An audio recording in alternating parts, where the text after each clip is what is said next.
Hey everyone, welcome back to the Daily Grind, episode 9. Ding, you've leveled up. Congratulations. I'm Sean Kopp at the Shanzi and twitch.tv/the Shanzi. I'm here with my co-host Myles. Hey there, how's it going? We are here again to talk video games, why we love them, what we're playing, what we're looking forward to, and to spread the good word about the Gamer Den, our group of gaming friends, and what we've all been up to collectively. So, Myles, what have you been playing this last week? I PUBG. Yeah. Outside of that, though, Rainbow Six Siege, they rolled out some alpha packs this week, which are basically the equivalent of card packs in Hearthstone, loot boxes, and Rocket League.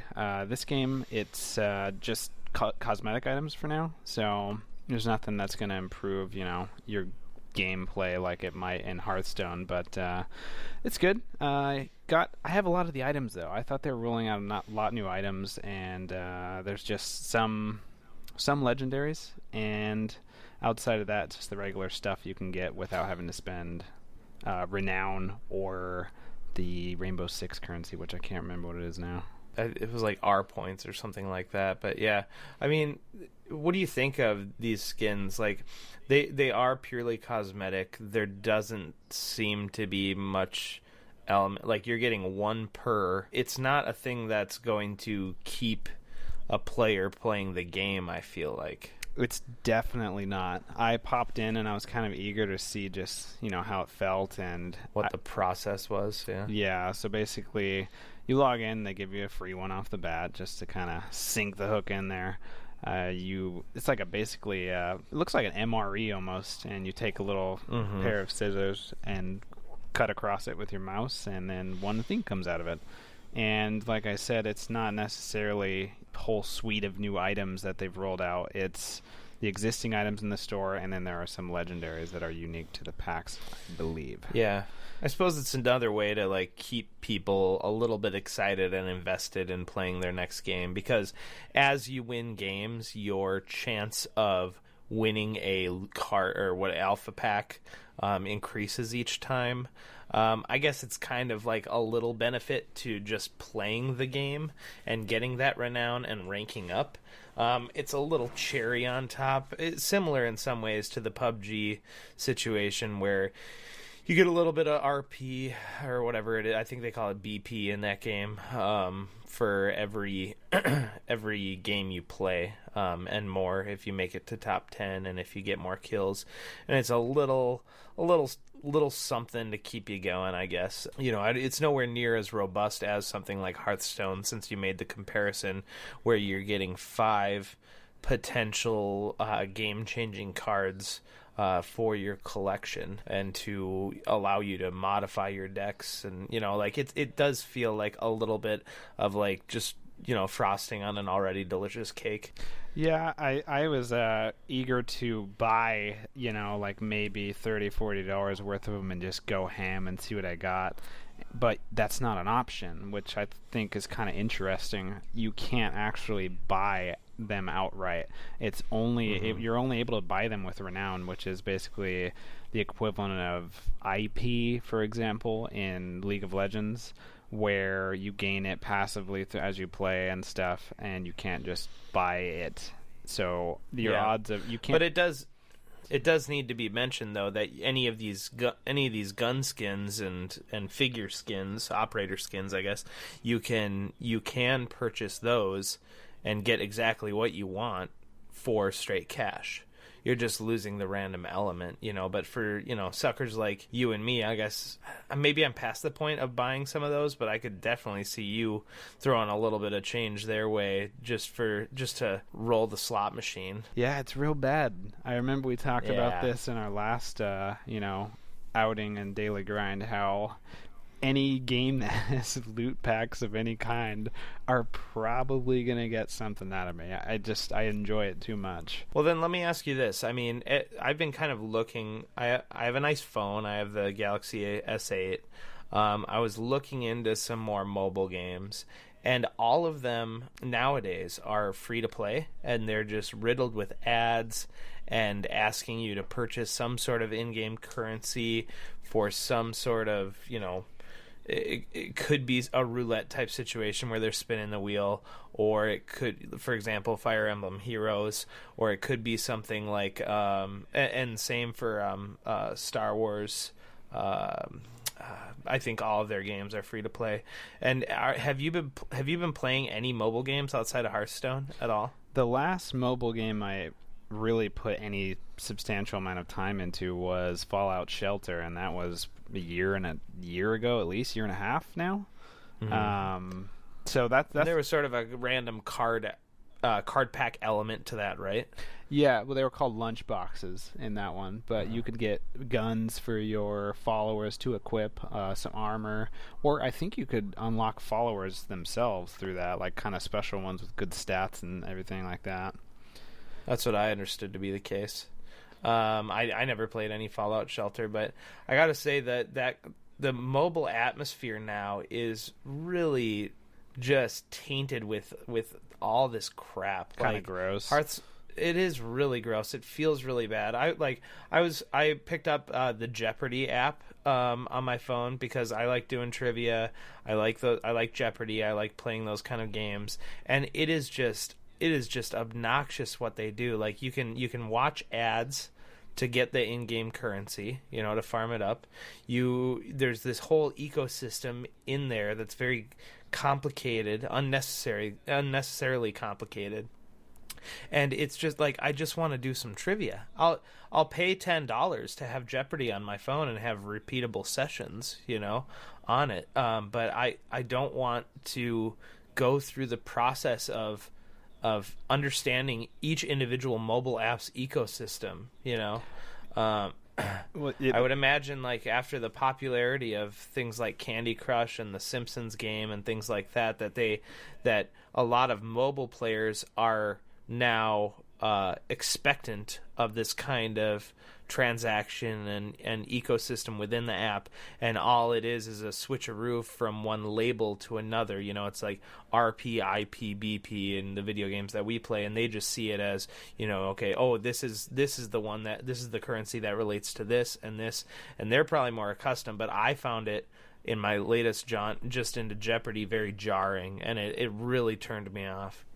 Yeah, there's a lot of obfuscation that you have to wrap your head around the value of a given currency within whatever game you might be playing, and then you jump to the next, and you kind of it's a starting back from the ground up and figuring out, like, well, if I spend $10, that's about enough to get me a skin, and then if I spend $15, I get a skin, and then like something else that's included in a bundle. Like, there's all these little like carrots on a stick, I guess, and I think that turned me off from mobile gaming, and so I just don't play them anymore. I think when I have time to blow while I'm on my phone, I'll usually have downloaded something on YouTube Red and Netflix, and I'll just have stuff queued up to do that way. But I save gaming, I think, for the battle station. I think we had this conversation the other day where we were talking about what we're doing this weekend. There's obviously Splatoon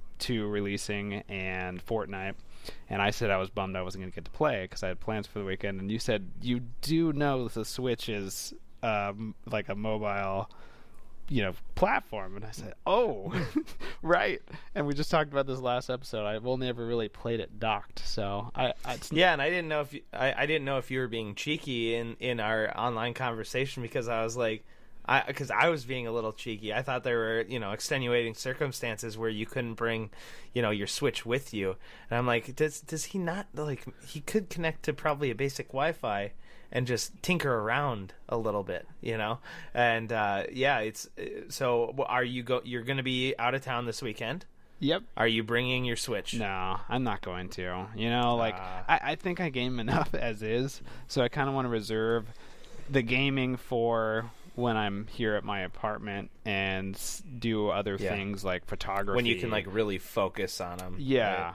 So yeah. I think I'd rather be doing photography, writing, reading, something like that. Like if I have some downtime while I'm out and about. But that's good. That's a well-balanced take. Like, for me, being a dad and working, like, if I have free time, I'm thinking about how can I squeeze in gaming, you know? Yeah. And even now, it's like too much. So, but well played, sir, on that. Speaking of the Switch, like we did last episode, I just want to follow up on Zelda because I said in last week that I took the dive into it, but just today, I eked out of work a little early. I actually played Zelda and walked around in it with my daughter and did some more shrines and everything, got to the area where the Master Sword is and kind of tinkered around in there, and also spent some time in Gerudo Valley, the sand world, I guess you could call it. And man, this game, like, I remember being impressed and a little overwhelmed and a little unexpectant of what this game was going to be based on my experience with the Zelda franchise, right? It's not linear. It's not gated in a Metroid way behind specific items that you need to interact with different dungeons. It is the most open world that I've ever experienced outside of maybe something like Crackdown. This is a game that defines a generation, I think, of consoles, and it's on the Nintendo Switch. How far are you in Zelda? Like, I mean, I want to dig a little deep into this for maybe 5 or 6 minutes, because I really want to talk about what makes this game special and why people should play it, and maybe it makes picking up a Wii U on sale for like $75 worth it. Yeah, so I'm still where I was the last time we talked. I'm at the last. I've done all the, so within the bird guy, I have done all the little Divine Beast. Yeah, so within him, I've done all the little checkpoints, and I'm to the last checkpoint, and then I got whisked away for probably Siege or PUBG or Rocket League the other night, and I haven't gotten back into it. But I did have some thoughts. I was talking to someone else about this game recently, and given what I've played so far, and given what's upcoming on the Switch, I would sooner suggest buying a Switch. I don't think that the price differential could really. I think I'd just rather suggest the Switch at this point. What's your take on that in terms of value? Well, it's kind of interesting. Like if we have a group of PC centric friends that are like, no, I'm just gonna play my games on PC. We have people with existing PlayStation 4s in their possession that are waiting a month and a half to play Destiny 2 because they would rather spend time on the ecosystem of our Discord channel and have access to the internet and browsers and their music collection at their hands rather than play it on their PlayStation. And it shows how robust at least our microcosm of a community is, that people are willing to wait for that. And I know that we have people in our group, and there's many people out there that love playing on consoles. But I do want to mention how spectacular this game is, and I think it's worth it if somebody's selling off a Wii U for $50 to buy this game at Wii U pricing, even used, to play this game. That's how substantial this game is as, I think, a staple and somebody putting a marker down on what Nintendo is still capable of. Yeah, I think this really breathed new life. I hate to use breathe and Breath of the Wild, but yeah. I think it really has. And the Switch is one of the, after the Wii, it was like that dredge of the Wii U and people not knowing what it was, et cetera, et cetera. And this just comes out of the gate with this transformational, like, Zelda experience where it incorporates these elements from other games and refines them in a universe that all the Nintendo fans are, intimately familiar with and have been around, 20 years now? More than 20 years, right? So I think so. It's brilliant. I'm happy that they broke free from that. I'd like to see what they might do in the future for coming to PC. That would be awesome. But I would not expect Nintendo, especially with Switch selling as well as it is. Yeah. It's still in high demand, and it's already sold more than the Wii U, which isn't necessarily a big blanket statement, but it's already sold more units than the Wii U combined. Mm-hmm. And so this is a big deal. I think that third-party developers are going to be looking at this outside of bringing the bullshit Skyrim again. Skyrim, it kills me. It kills me. Skyrim again. I saw a funny thing on Reddit that was like Skyrim next 2019 on TI 98 calculator. Yeah. But yeah, so I want to talk specifically about the game and what's important, what's divergent about it. So the things that have really blown me away are how big the world is and how much there is to explore. This world is enormous. You feel small in it. Transportation in horses and other animals and fast travel feels meaningful. The crafting system. There's items to loot off everything, and you'll see repeat items and know what they do. You'll find mushrooms and butterflies that will go into recipes pretty intuitively that would cool you down, so you could craft food and potions to cool you down in hot areas if you don't have the gear to keep you cool, because there's a temperature system. There's an elemental system where people and enemies can get electrically charged or put on fire or frozen, and all these things have been thoughtfully placed in the game to let you play in it like a true sandbox and be surprised about what they thought of. For example, you find out early in the game that you can get a torch on fire and bring it around. And I was recently in the Gerudo area today introduced to a cool little interaction where you could actually burn this little clan's banners to find hidden passageways because they had squirreled away this important treasure, and you actually needed to burn down these banners, tapestries that they had set up, and I was like, oh my god, like I knew you could burn grass and stuff in general, burn bombs and things like that, but I did. There's so much thought and so many surprises that are hidden away in this game that so many people will probably miss. And for that reason, every time you go exploring in this game and you find a little thing, like just before this podcast, I tried to blow up this area in a very Zelda-like way with my bombs, but one of the rocks was too big to blow up, but I found I could sneak my way into this little area, and I found a treasure trove of special little weapons and everything like that. What are some of the other things that have stood out to you in the game, Miles, as being noteworthy? I think the lack of loading times and loading screens as you transition across, large swaths of the wilderness, and you're free to do that. You don't run into very many hitches.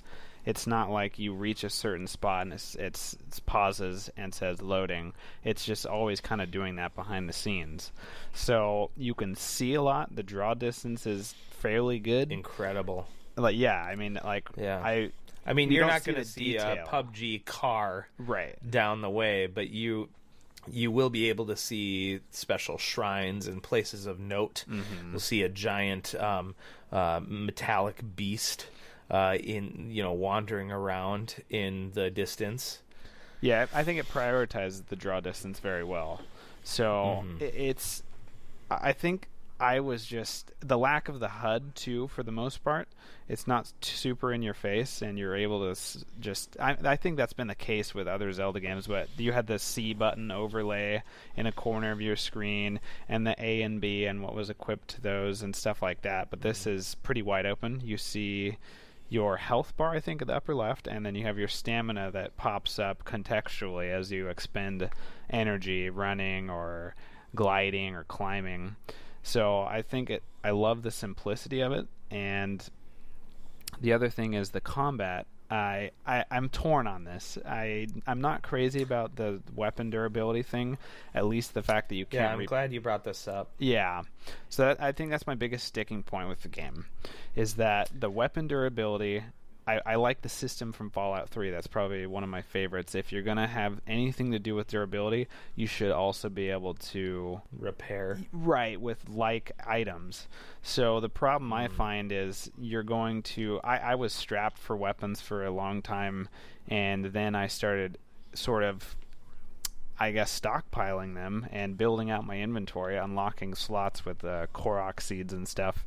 But at some point in the game, combat's no longer worth it. It's not worth fighting anyone because you're ruining your durability, and you're not necessarily getting any better weapons than what you already have. So I think I got the Master Sword, and then I just saved that because there's like a weird thing where you can't just fight anything with it. It has to be the corrupted Ganon stuff, like him or his minions. So if you use it on something that's not worthy of it being used, you can't unsheath it for like 10 minutes or something in game. But did you know that? You didn't know that? No, I actually haven't got. I haven't got the Master Sword yet, but I'm pretty close. What I'm doing right now is I know where it's at, and it requires a certain test of strength that I'm working on right now. So yeah, and that's why I hunted down on the shrines, and then I just felt like sort of the wind was out of my sails after I got the Master Sword, because then I was like, oh, wait, I actually have to do the main story still, so I'm picking up those breadcrumbs now, and I got, like I said earlier, I'm through almost near... So what have you... So one of the big defining factors about Zelda is the puzzles. Wait, what did you want to say about the loot, though? I want to hear your thouts on the loot system. The durability. So let's touch on that again. I'm first. glad you mentioned it. It is quite annoying. Every gun, every what weapon kind of loot that you've been finding. Yeah, no, it's serious. It's COD Zelda. Every weapon that you'll get, whether it be bow or shield or sword, lance, you name it, scimitar. All of them have kind of a hidden durability to them. And usually it's the stronger the attack of the weapon, the longer it will last. So these cheap little clubs and things like that will do a very minute amount of damage to enemies, and then will break shortly after. And also, for example, if you start swinging your finely tuned and sharp-edged sword at blunt rocks, it will degrade faster as well. So again, all those little touches that they leave to you to explore, it doesn't feel like anyone's holding your hand. You don't need to watch a minute-long tutorial, because the game doesn't necessarily demand this specific attention, you can get through the game playing a little bit like a wild man, or really diving into this almost Dark Souls-like combat where you will get hurt and you will die. You will break weapons. How I feel about the breaking weapons, again, it does seem like it's it is a little annoying. I'll agree with you on that. However, there is sort of a roundabout way to get around that, and what I found myself doing is I've been saving the very powerful weapons that I'll run into, or medium power level weapons for these, guardian encounters, or bigger, badder guys, and then I will sort of expunge the boomerangs and the knight swords and things like that on just going through combat. So I think there's what it does is it just gives you something else to think about. It does feel annoying in a Zelda game to have things break or be consumed or things like that, but the game is not telling you what to do about that. It's letting you play your way. You can avoid combat and save those weapons. You're not forced to to use a specific weapon, you could fight with a bokoblin arm, and and if your combat skills are good enough, you can slowly bring that enemy down.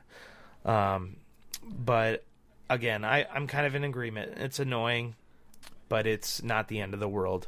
There's so much more of value to this game. So many surprises, so many vistas to look at, so many really clever puzzles and boss encounters, and so much beauty in the game and thought that's been put into the game to take in. Yeah, I think the way I got past the initial weapon drought is I let people shoot at me, and then I collected their arrows and ran away, and then I came back. That's a very Miles thing to do. Oh, come on. It's not. No, it is. No, I'm not saying it's cowardly. It's methodical. Yeah, it's Kavira player in me. It's conservative. Yeah. So, but then I'd sneak back on them and get the bonus damage and double my arrows relative value, kill them and take their melee weapons, and then get back into the fray. But I did that quite a bit, and then I built up my weapons. But the game is it's a great game.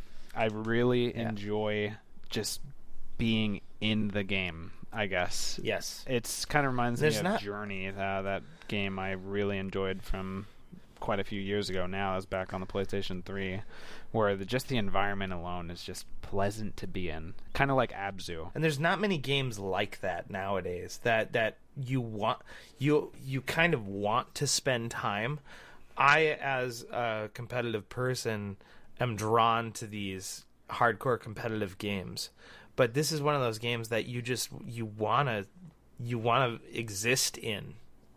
It feels so alive, and so there's so much. One of the things that got thrown around a lot back in the day was adventure games, and there's still people still have that genre in mind, but it means so many things. But there's so much adventure in this game that's waiting for you, and you'll be rewarded for exploring it. Can't sing its praises enough, and I really hope to stick with this and keep finding new things in it. I'll be supremely sad when I decide enough is enough on this game.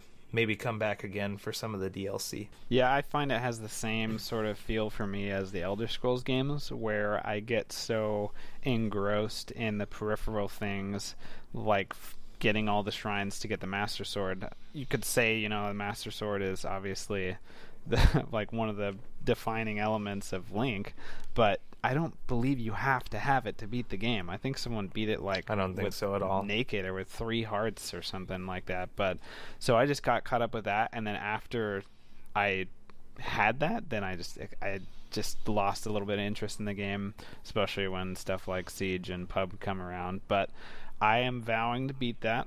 You and I will have to keep each other honest, and we'll need to come back and touch base on it, because we talked a little bit about Zelda last week, and I'd really like to touch on some other things this week as well to try and keep it more of a balanced podcast. Yeah. One of the things that we'll talk about next week, since I want to move on to things that aren't Splatoon 2, because not everyone has a Switch. We'll talk about Splatoon 2 next week, because I know you and I are both excited to dive into that. From what I've heard, it feels a little bit like a port from the Wii U version, and there's a few new fresh things that they're throwing in. And for me, a port of Splatoon to the Switch playing on the Nintendo Pro controller sounds just fine to me. Yeah. I think the thing I would like to see improved is the servers and the connectivity. I was having some issues with that, and that turned me off of the game. And so if that's improved, then I'm all happy. I'm happy with the port. If there's not a whole lot of new stuff, fine by me. Still a great game, fun game. I think we're going to have a good time with it, especially with 3 of us in there. I think so. And one of the things to keep your eye on that I've heard so far is double SMGs are OP. So anyways, keep your eye on that, and we'll talk about we'll talk about double SMG throwing paint around next week. But what I wanted to do for about 15 minutes now too, and what we had talked about, is maybe talking about some of what we're looking forward to in the fall really quickly, and what our our thoughts are on some of the games going forward. So what are you excited about this fall, and what are your thoughts about the fall in general here? I think, the big one obviously is Destiny 2, like we talked about last week. That's coming out now October 24th, I believe, for PC. So it's... That's right, and even sooner, like September 6th. That's like in a month and a half. Oh, for consoles, you mean? Yeah. For a console, yeah. So I think Destiny 2 is going to be... It's going to be interesting because we're going to get some new people into the fold on the PC that didn't commit to it on the console, and we might have some players revisiting us that lost interest in the console version at launch, because launch Destiny was a lot of fun and it sort of soured people's taste towards the game. So I'm excited to see how our community comes together for that, and just basically see what kind of legs it'll have. See if we were jamming on the Division pretty hard. That was a game in a similar vein, so I think I'm excited to see what we do with this one. Yeah, I really have high hopes for Destiny 2. I'm banking a lot of inner hope on it. I don't want to talk about it too much, and I don't, as I've mentioned in the group, like I don't want to hear anything about it. I purposely haven't watched any of the beta. I just want to go into it fresh, and I'm gonna look at some reviews, but I'm going to try and not take them too personally, because the Destiny reviews were not really great, and I still had hours and hours, like hundreds of hours of fun off Destiny. So I'll try and not take that, with a grain of salt, some of those reviews. I really hope that they fix a lot of the problems that people had with Destiny, and they really reward players in a thoughtful way end game, and it doesn't feel like as much of a grind and a dice roll on the loot for Destiny 2. I'm very much looking forward to the game. I'm looking forward to experiencing the story. I'm more looking forward to doing raids again with the team on PC. Yeah, blind raid. That will hopefully have everyone not have experienced the raid or watch videos on it beforehand. We're not going for a world's first here, I suppose. No, I think not. One of my concerns with Destiny 2 is the accessibility. I've had a few people talk to me about how they feel like they're going to fall behind, and I think that's a very valid concern, because there is a light level requirement for the raid, there used to be. I don't know if you can average it out now, but there used to be a minimum threshold you had to hit, and that required, going through the... strikes. We required running through some of those and some of the Nightfall stuff, maybe, to get some better loot to push your gear over the edge. But so I think we're gonna have to see how that goes.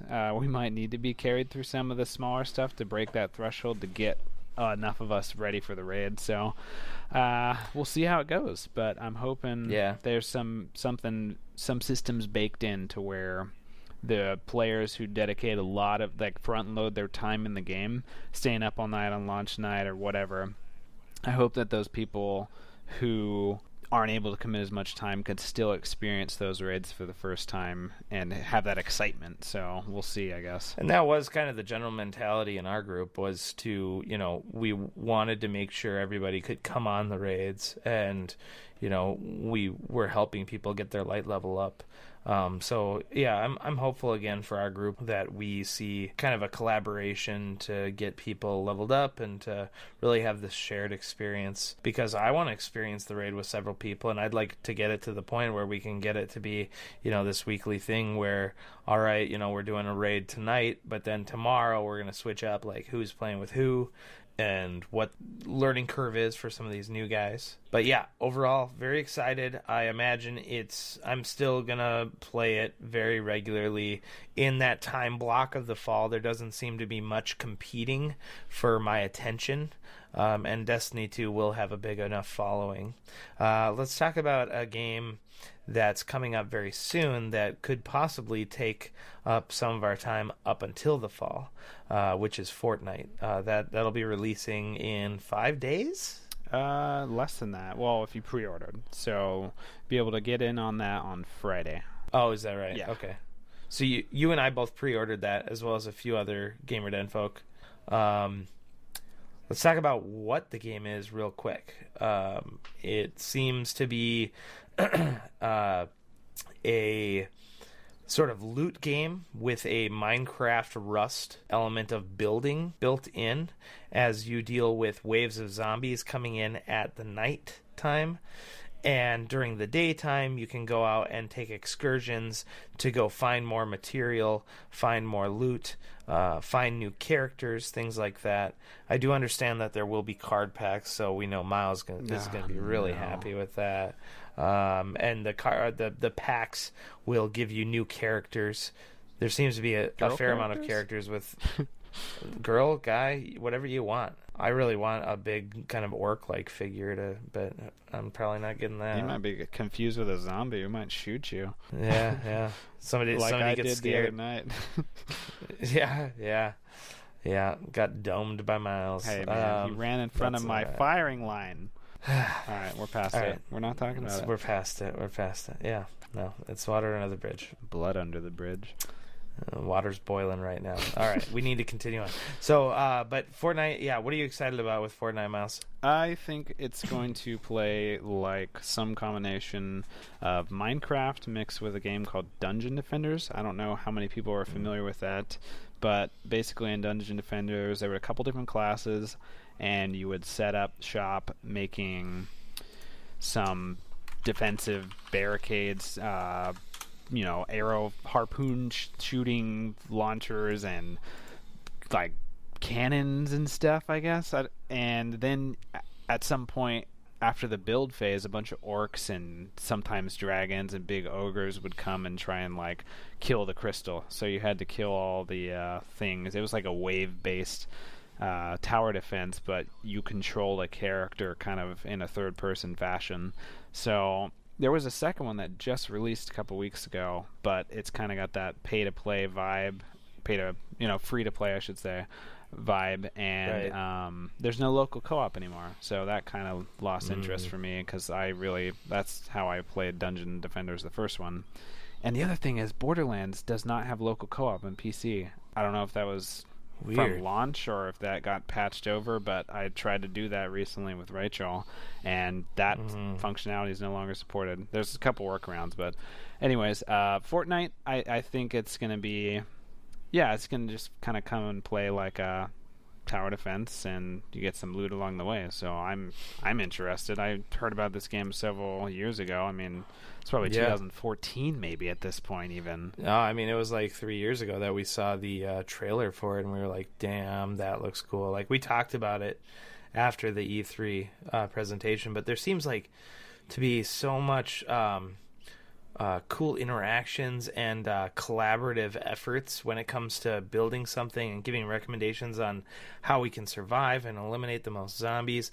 Like, I think the progression for this game, which is something that I know I can speak for you and myself at least. The progression systems are something that's very attractive to us, and it would seem to be that way for our group as well. Where we're learning more about the game, getting better guns, relying more on other people's specialties. Right. It seems like a game we'll kind of see how we feel about it, and if not, we'll play around with it for a while. The investment's not too high, and we'll see where we end up. But the art style's super cool. The building programs seem very cool, and also sort of the planning and loot. It just seems like there's a lot of cool things going on in this game, and I'm excited to dive in. Yeah, we'll say that. But so it'll be kind of like this for diving into something new, breaking up the PUBG and the Rainbow Six routine, and also having a little bit of light Splatoon fun to rely on. But I kind of want to get a little bit more competitive at Splatoon 2, if I'm being honest. Yeah, I don't think we ever sank a fraction of the time in that game that we've put into Rainbow Six Siege or PUBG. So I'd be curious to kind of get that rolling and see if there's any ranked play we could, get some progression and any sort of meaningful progress in. That'd be nice to see what we got. I felt pretty good in that game and pretty, I don't know, dominant, I guess. I felt like I was doing work. So yeah. So one thing I'd like to do too at the end of every podcast, especially leading up to the summer, if we can, is talk about a game that we're personally we kind of have our eye on. Seems kind of interesting. It could be a $10 game. It could be like an $80 deluxe version, something like that. But something that we're looking at, whether it's for single player experience or whether it's for a group. And while you think about yours, I'll talk about mine. And mine is Star Wars Battlefront 2. Oh no! Oh no! Yeah, no, and I knew that I'd kind of elicit that response, and I probably had a few people listening that got a little shiver up their spine as I said it, but Battlefront 1 was a fun game. Was it worth $60? Probably not. I mean, for the videophiles and the Star Wars nerds out there, it probably was. But again, we have a situation where we're being ripped off a little bit. Some people demanded a single-player experience. I didn't care about that. I just wanted more multiplayer tightness content, more weapons, more specialty classes, things like that. A little bit more depth and progression, but we didn't get any of that. And I think the progression really was a problem. Now, all you single-player guys out there are going to have a little something in Star Wars Battlefront 2, where it now spans all universes, including Rogue One, or I should say all episodes.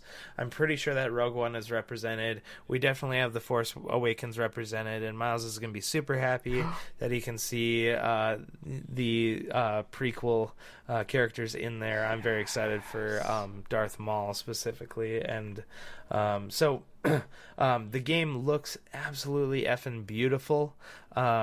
Keep your eye on it. I understand the trust issues. The trust issues.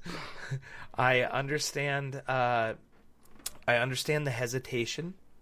And I also would discourage you from buying any $80, $100 deluxe version of this game. Buy the $60. Don't give them a whole lot of trust on that they're going to deliver a crazy amount of new content. I do feel like they've kind of learned their lesson, though. So with Star Wars so close to my heart, I am very hopeful for this game, and I'm going to definitely have my eye on it. How about you, Mouse? I will have my eye on it vicariously through you, probably.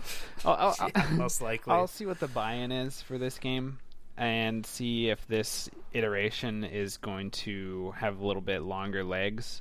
I remember playing the beta for it, and I was out of it after that, and so we'll see. But yeah, I think we'll see. That's all I'm gonna say on that right now.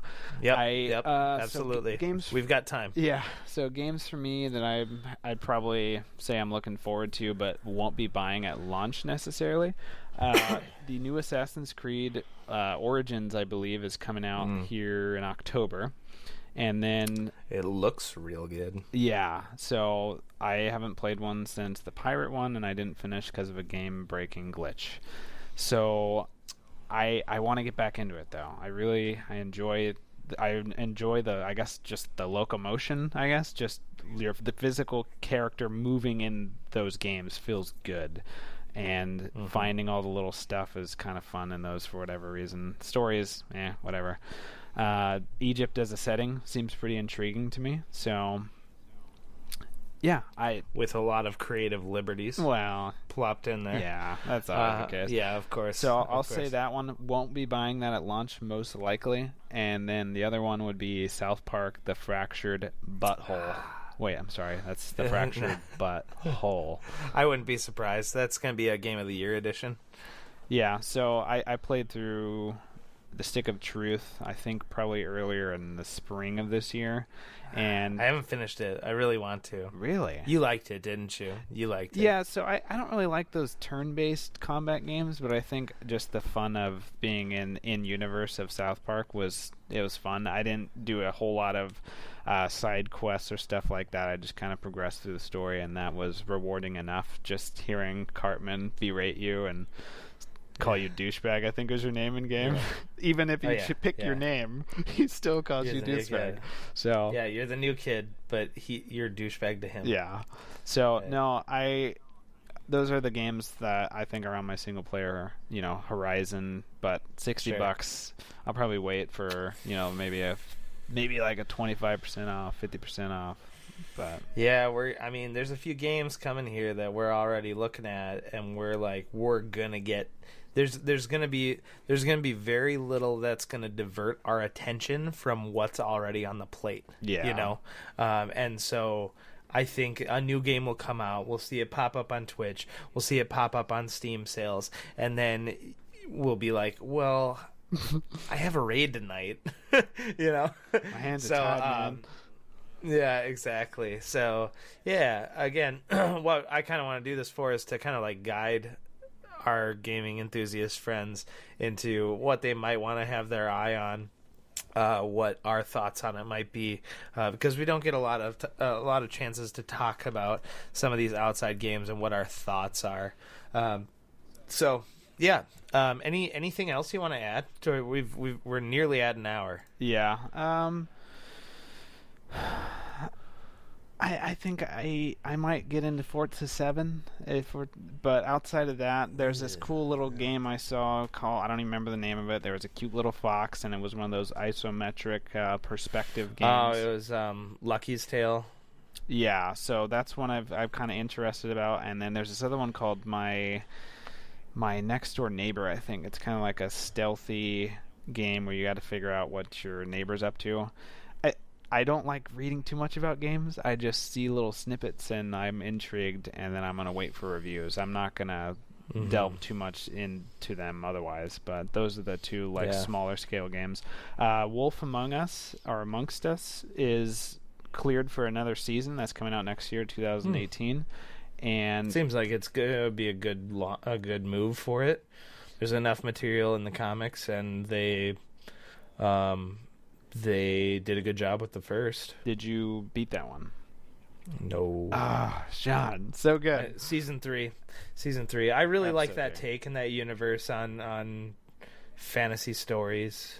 Yeah, it's real good. And bedtime stories and all that. Yeah. I like the gritty. I like gritty things. When stuff's reimagined in a gritty way, gritty lens, I'm into it. I guess like Batman, Dark Knight. That was kind of what I don't know. I brought back Batman. So you want Gears of War meets Zelda is what you want, right? You're all about that. That'd be all right. Yeah, you like chop some of those goblins in half. No, it'd be Zelda. Well, I mean, we already kind of got that with like Hyrule Heroes, right, for the Wii U, I think. Oh yeah, no, but again, that was more Dynasty Warriors. I'm thinking more like Ninja Gaiden, like meets Zelda. He's running on walls and chopping people's heads off and things like that. Yeah, I want some of that. So what was the first game that you mentioned there? The Fox game. I don't. Oh yeah, okay. So heads up to people there. Lucky's Tale is a port from a free Oculus game. Okay, so and I played that game on Oculus, and it was lacking in substance. Oh, that's not the game. That's not the game. No. Hold on. Let me just look it up for clarity here. Okay. It is. But anyway, I don't know what it is. Okay, we'll come back to it next week. It sounds like Lucky's Tale, but unless Miles was thinking of Crash Bandicoot. Anyways, we're going to be moving on from this episode, and we will be seeing you at level 10, a brand new zone for you guys. So we're looking forward to it. We're looking forward to touching base with you guys every week. Please send some questions to us in the latest episode's comments. We'll read those. You can also tweet to us. I am at the Shaunzie, TheShaunsie, and Miles is at Flock of Miles. Yeah, and it's Tunic. That's the name of the game. It's Tunic. So, Tunic. Yeah. Okay. More on Tunic next week. But Thanks not for too sticking much. with us. Thanks for sticking with us. Welcome to level 10. And thanks for tuning into the Daily Grind. Bye.